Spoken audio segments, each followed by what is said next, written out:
කේනායම් පකතෝ සත්තෝ කුවන් සත්තස්ස කාරකෝ කුවන් සත්තෝ සමුප්පන්නෝ කුවන් සත්තෝ නිරුජ්ජති. දෙන්න බලන්න උත්තරේ.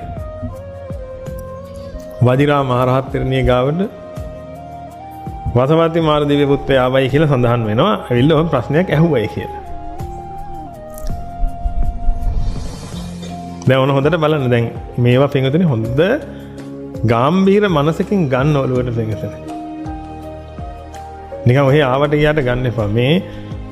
මේ ලෝකේ තියෙන මහා පුදුම දර්ශනයක් මේක.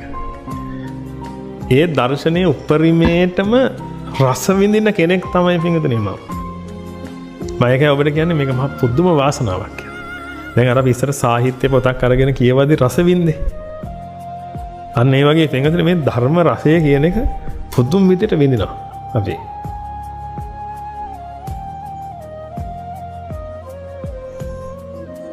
උඩින් පල්ලෙන් ගන්න එපා මේවා.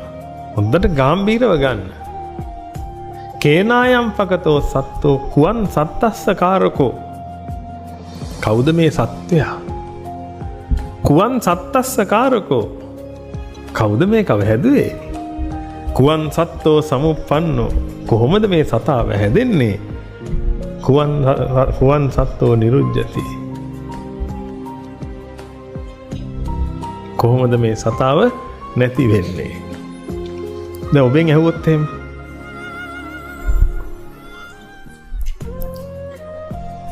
ඔබ කියන්න දැන් නෑ වසවති මාරයල් අපෙන් ඇහුවොත් එහෙම කියන්න එකක් ඉතුරු වෙන්නේ නෑ මැරලා යනවා බයටම කියලා. ඔබෙන් ඇවිදilla ඕක ඇහුවනම් එහෙම අර කලින් අහුවේ සතා ඉන්නේ රූපෙද මම ඉන්නේ රූපෙද කිව්වම ඔක්කොම මහා වීරෝදාර සෙබලිය වගේ දුන්නේ උත්තරයක්.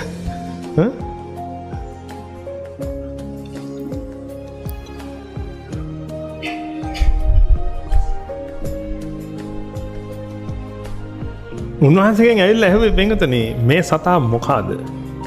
මේ සතා කවුද? මේ සත්වයා. මේ සත්වයා හැදුවේ කවුද? මේ සත්වයා හැදෙන්නේ කොහොමද? මේ සත්වයාව නිරුද්ධ කරන්නේ කොහොමද? උන්වහන්සේ ඒ වෙලාවේ උත්තර දුන්නා නම් එහෙම මේ සතා කියන්නේ මෙහෙමයි, මේ සතාව හැදෙන්නේ මෙන්න මෙහෙමයි, සතා නිරුද්ධ වෙන්නේ මෙහෙමයි කියලා රහත් වෙන්න හේතුවක් නැහැ. රහත් වෙලා හිටින්න විදිහක් නැහැ. බුදුහාමුදුරගෙන් බැනුම් අහනවා එනවා. මං කොහෙද බල ඔහොම එකක් කියලා තියෙන්නේ කියලා අහනවා. එහෙම අවස්ථා ඕන තරම් තියෙනවා. ස්වාමීන් වහන්සේලා විවිධ දේවල් කියද්දි භාග්‍යතුන් වහන්සේ අහනවා මං කොහෙද බල එහෙම එකක් කියලා තියෙන්නේ? මොකද විදිහට? ඒ වෙලාවේ වජිරා මහරහත් තෙරණිය දෙන උත්තරේ මොකක්ද කියන්නේ? කින්නු සත්තෝති පච්චේසි මාර දිට්ටි කතන්නතේ. අන්න දැන් එතන මාර කියන එක දාගන්න එපා මාරයට. මාර දිට්ටි කතන්නතේ. කින්නු සත්තෝති පච්චේසි. කවුද සතා කියලා කියන්නේ? ඔය මාර දෘෂ්ටියක් නේ. සුද්ධ සංඛාර පුඤ්ජෝයන් නයිද සත්තුපලබ්බති. මේක තනිකර සංඛාර පුඤ්ජයක් විතරයි. මේකේ කොහෙද සතෙක් ඉන්නේ?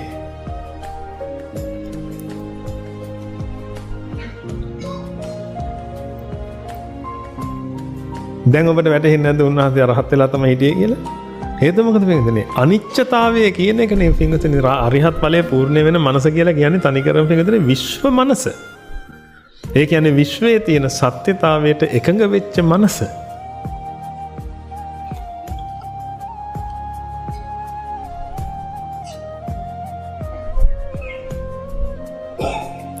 විශ්වයේ තියෙන සත්‍යතාවයට එකඟ වෙච්ච මනස හැමතිස්සෙම සත්‍ය විදිහට තමයි ලෝකේ දකින්නේ පින්වතුනි.